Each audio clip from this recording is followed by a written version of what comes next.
Nasa pagpapatuloy po tayo ng tinatawag na Easter, um, after Easter Sunday. Yung ating mga Sundays ay may kinalaman pa rin po sa pagkabuhay na muli ng ating Panginoon. Yung last Sunday po, ano yung natandaan yung text natin? Tungkol saan?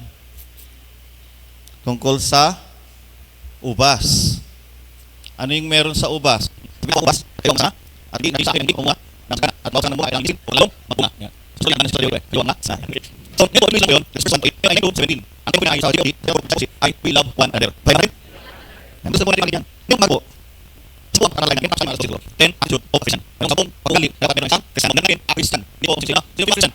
Yung mga tanggap, nalagay sa Kristo, sumunod sa niya, sino po matitawag na Christian. Pagkakaya mo, sa pagkalas ngayon, alam na, hindi siya talaga. Sa nasyo yung pasano, hindi ko dahil kaya ang mga isang siya, hindi siya dapat, nasa ang Panginoon, nasa ng Panginoon, kasi mga nalagay sa niya, karamagin, anak ng Diyos. So, maging siya po ito, kaya ang gawin, mga anay, sa niya, ay karamagin, anak ng Diyos. Okay, not all people were Christians. Kasi naman, nagkaroon ng alam na mismo, kaya sabihin, you are Christian. Pero ako, si Koski, may akong nagkaroon niya. Si Koski, lagi ang turusan sa mga, pagkakaw sa mga mga mga when you are somebody, you are Christian. So, yun lang siya, hindi mo nagawa, yung isang kanya, you are not Christian. Bigyan niyo ito, bilang lang ito, okay, so, you must, yung tinawag ni Grace commandment, o tinawag ni Michael, love your God with all your heart, with all your soul, with all your spirit, and with all your steps. Alaman, ang ibang puso, ang kalwa, ang buong kasat, buong isip, yung love Lord, build Lord. Bigyan ka na yung Lord, I love you Lord, and I lift my voice to worship you, oh my Lord, in voice, and I believe. If you love God, then that is our priority. Tama ba? O, pag nilinaw ng asawa, nung nilinaw mo, nilinaw ka, nasawa mo yun, nalilip sa kanya yung saan. Di ba maagang natin, nilinaw na, maghintay. Ano ba, pag maluwang sa tao, yun sa tulog. Di ba kayo magsaya man, mamilon siya, meron pang mahal. Meron din siya sa sabi. Ang love daw po ay the loneliness of one, the happiness of two, and the quarrel of three. Yan. Yun ang definition ni Yumaong Domingo Bidad. Pero sa atin, kapag mahal natin ang Diyos, siya ang highest priority. Kaya nga ang unang utos sa 10 utos, huwag kayong magkakaroon ng ibang Diyos liban sa akin. Tama po ba? Walang dapat pumalit sa Diyos. Kahit ang trabaho, kahit ang sino pa man, si Lord lang ang number one. Actually, kinakanta ng kabataan yan eh. Ikaw ang number one. Diba yung tono nun? Diba? If God is if we love God, lagi nating iniisip si Lord. Kahit love natin eh. Mahal natin ang Diyos. Pangalawa, number 2, attitude of a Christian, you must stay in God. Yung pagmamahal mo dapat sa Diyos, yun ang nagbibigay sa atin na manatili. Hindi dahil magkaiba lang tayo ng paniniwala. Yung sa Lord, yung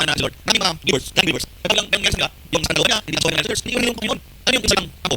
Balik naman siya, mga sa life, magpulsa. Kaya mo naman, may yung balik ko pinag ang siba, pati ang pagbilang ng Diyos, wala nang pinag sa Lord naman po. Kasi hindi ka ulan din sa mga, wala nang pinag sa mga wala, kaya ayun ba, makakakain. So kapag ito may experience sa relationship God, then still him. Ang magili hanggang bakas ay likas. Don't ever think to separate from God. Kaya kasi hindi na rin sa akin ay ikatapon at usugin. So kailangan tayo, stay. Yung sabi sa stay in Christ, stay in God. Number 3, you must obey our God. So kaya tayo susunod. Sabi, kung susunod ka, magang masin. Magang susunod ka sa mulo. Mas kailangan tayo, nakabalik ka, o naman susunod ganin.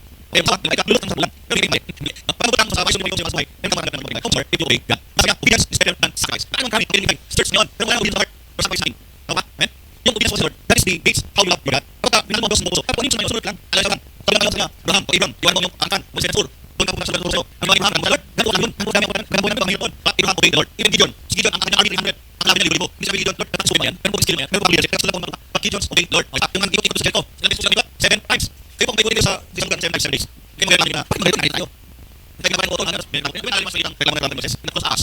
Yung mga sa snakes. Hanggang sila matay. Kaya nga you must obey God. If you love me sa kanya, sunod yung aking mga utos. Pangapat, you must have joy. Yan. So, Diyos meron sa joy. Kasi, okay, so, ang joy, yun yung magaling sa loob natin. Nakakit kasama tayo, ay meron tayong problema, ay meron tayong marasan, di ba? Bumuuso lumalabas yung kailangan. Kasi alam mo, hindi ka masaya sa mga nangyari sa sitwasyon natin, pero ito ay very pagmamahal sa atin. Bakit? This one of fruit of the Holy Spirit. Ang isang Holy Spirit na yung kailangan. Yung ang pero ano pa si Lord, na alam mo, naranasan sa buhay mo, I am with you always, sabi niya, there is joy. Yung kailangan na, kaya mo muti, kahit alam mo sakit. Yung sakit na kayo ng 7 children, wala nang ariyan, nakasakit. Pero sabi niya, mabuti lang yung pasalamat sa Diyos. Kahit ang nangyari sa akin, purihin Diyos, sabi niya, praise the Lord. Pag-ibig sa iba, magiging mo sa akong ganda naman. That is the life station, that tracks in you. Sorry, pag-ibig ko na sa iyo. Pero kailangan natin nasa inside, there is always joy. Amen? Number 5, pinakalahin na. You must care for others. Yung mga dapo sa Diyos, tingin din sa mga kasapa. Kaya if you are my disciples, then not one so that the world will know that you are my disciples. O nga, mga disciple ni Cristo. Pero kung ang mga Kristyano, ang mga disciple ni Cristo, nagkakagatan, nagkaaway-awayan, nagkabangiran, paano nila masasabing, ay, maganda pala sa church na yan. Uso ang World War I at saka World War II. Kaya maraming church,